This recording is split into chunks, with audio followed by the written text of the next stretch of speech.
Ahojte, v tomto videu vám ukážem, ako nasať nemrznúcu kvapalinu do systému Rionet, konkrétne Rionet CityJet. Nemrznúca zmes sa bude nachádzať od tohto ventilu cez filter, cez čerpadlo až po koniec hadice.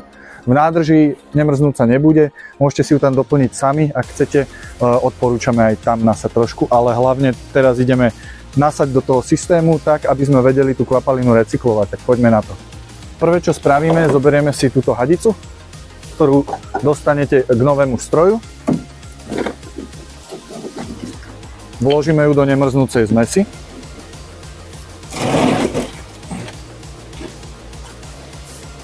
Teraz bude dôležité konať rýchlo, čiže naštartujeme si motor, zapneme pumpu, zavreme hlavný prívod vody a otvoríme servisný prívod vody. Tým pádom začne nasávať nemrznutú kvapalinu. Počkáme si, kým začne vytekať nemrznúca zmes z konca hadice a vypneme stroj. Poďme na to.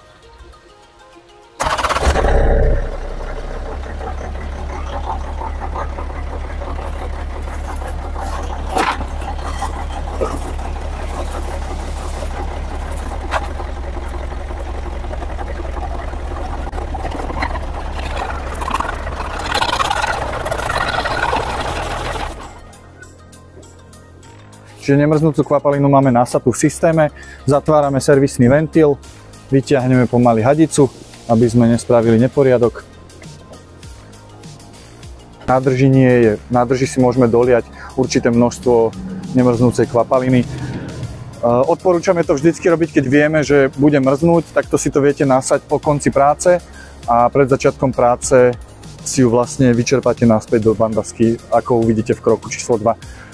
V druhej časti si ukážeme, ako dostať nemrznúcu zmes von zo systému.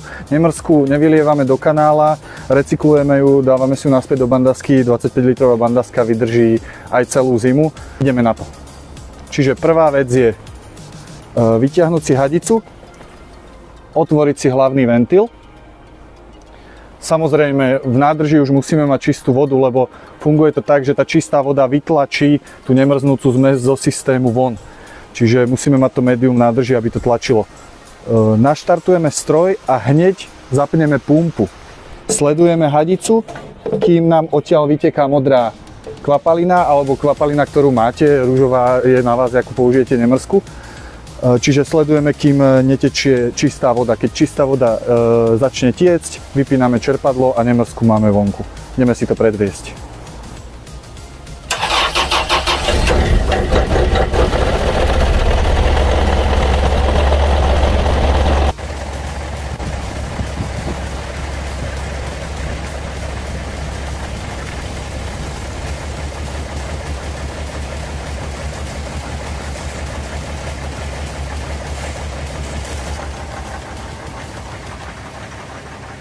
Rionet, keeping your business flowing.